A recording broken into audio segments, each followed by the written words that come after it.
So welcome back, and I hope you're as excited as me about the Olympics and about finding out how the tale of the contractor and the organizing committee eventually played out.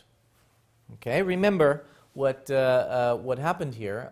We had a contractor having to deliver streetlights either of high or low quality, and we had the organizing committee deciding whether to pay the full price or to renegotiate the price down.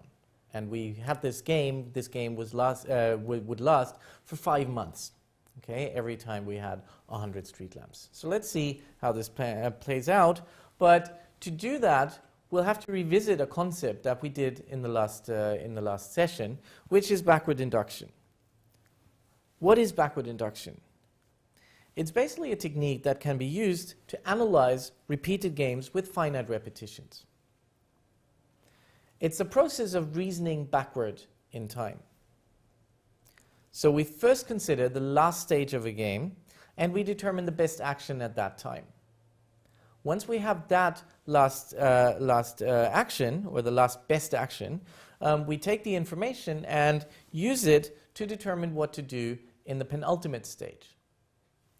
And we keep on repeating that process until the best strategy for every stage of the game is likely to be found. So let's just recap this situation with the Olympics. We know the installation takes 5 months, and we know that every month 100 streetlights can be manufactured and installed. We know that the contractor can threaten the organizing committee and say, well, if you ever renegotiate the price in any 1 month, then we'll deliver low quality from then onwards. And by the same token, vice versa, the organizing committee can threaten the contractor and say, well, if you ever deliver low quality in 1 month, then we'll renegotiate the price for all future periods, for all future months.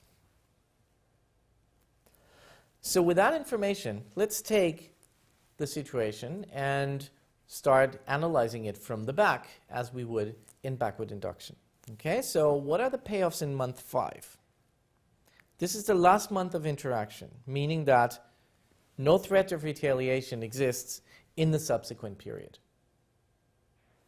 So we have this game matrix, again with a contractor, with the organizing committee, who can accept or renegotiate the price, and the contractor will deliver high or low quality.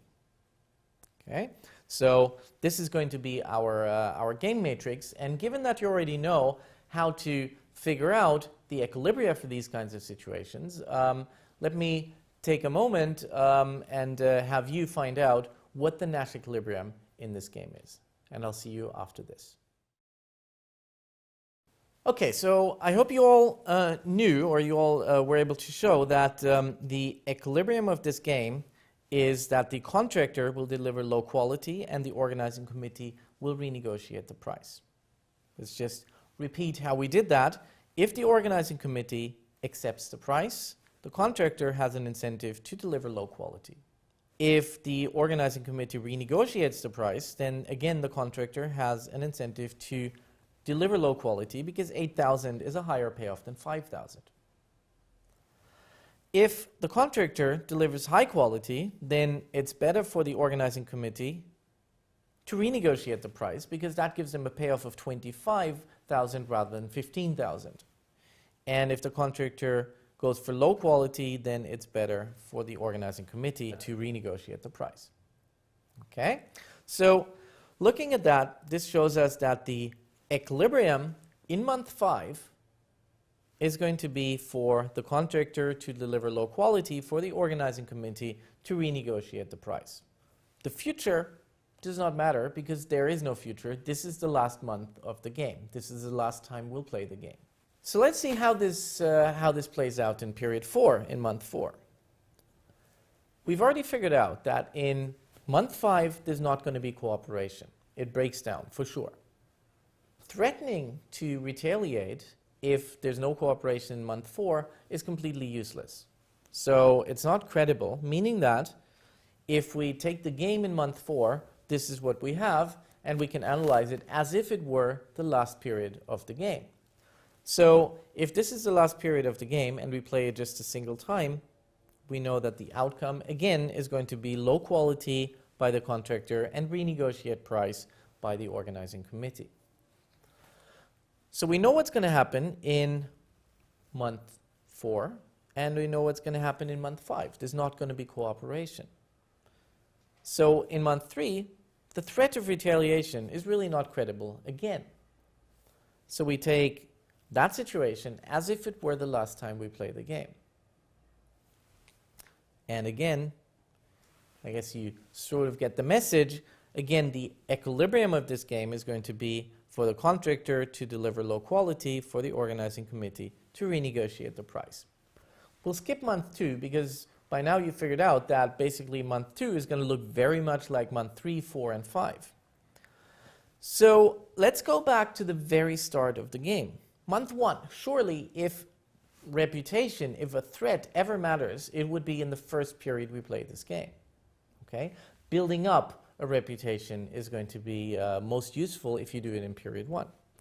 But you know already in period 1, in month 1, that there's no cooperation in months 2, 3, 4, and 5.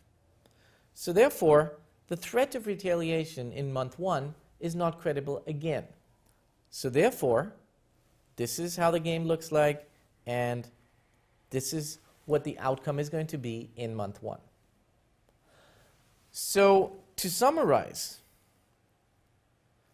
if we follow backward induction, the process of looking at the end of the game and solving it and moving it forward, we find that the contractor will deliver low quality in all months. The organizing committee will always renegotiate a lower price. And so therefore, we will end up in a suboptimal equilibrium. We will end up in a situation where cooperation between the two parties never even gets going. This outcome is triggered by the fact that in the last stage of the game, there's no further threat of retaliation. Okay? We call this the end game effect. Even if we have a game that goes on for a very, very long time, the closer we get to the end of this game, the more likely it is that cooperation will simply break down. And this holds for any prisoner's dilemma with a finite number of repetitions. So it doesn't matter if we played 5 times as here, if we played 2 times, if we played 15 times. As soon as we can use backward induction, the game is going to unfold in the way that we just shown. So in this video, we've analyzed the prisoner's dilemma that's played a finite number of times. Given the fact that the threat of retaliation is not an issue in the last round of the game, the players that are involved will act selfishly in all rounds of the game, and they won't be able to coordinate in a way such that they both realize higher payoffs. So the threat of retaliation is not credible in any stage of the game, which is what we call the endgame effect. Because there is an end to the game, it unfolds. So in the following video, we'll look at another type of repeated games. And in these games, the number of repetitions is not clear from the beginning. So there's no end point that we can identify from the start. There might even be no end point at all. So stay with me, and then we'll analyze if cooperation can be maintained or enabled more successfully in this kind of repeated games, repeated indefinitely or infinitely. Okay, see you in a second. Thanks very much.